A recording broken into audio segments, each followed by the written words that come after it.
Pinamahagi ng mga wheelchair si Vice President Leni Robredo sa mga matatanda at batang may kapansanan na inabandona na ng kanilang pamilya.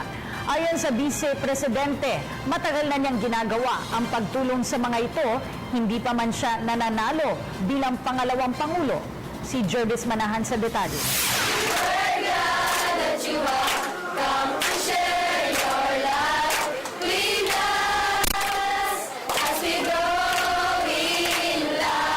Hinandugan ng mga batang ito ng isang awitin si Vice President Leni Robredo.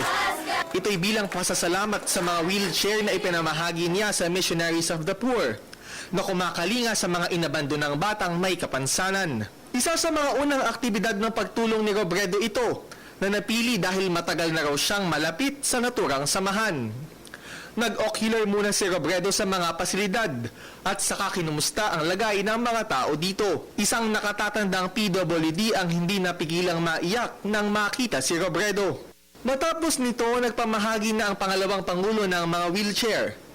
14 na wheelchair na nagkakahalagang 25,000 pesos bawat isa ang naipamahagi sa mga bata at matatandang may sakit at hindi makalakad. Hindi ito galing sa pondo ng Office of the Vice President, kundi donasyon mula sa isang supporter ni Robredo na tumangging magpakilala sa media.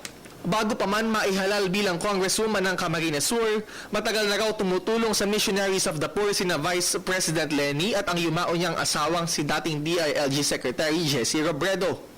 Ang Missionaries of the Poor ay isang order na itinatag ng mga pari mula Jamaica at may mga branch na sa Cebu at Naga.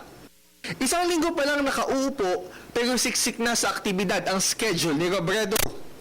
Nanguna rin siya sa pagpapasinaya ng Artist's Hands, isang art exhibit sa isang sikat na establishmento sa Parañaque City. Dito nagpaabot siya ng suporta sa mga Pilipinong alagad ng sining at bilang pasasalamat, bigyan nila si Vice President Leni ng isang painting. Para sa Telebisyon ng Bayan, Jervis Manahan.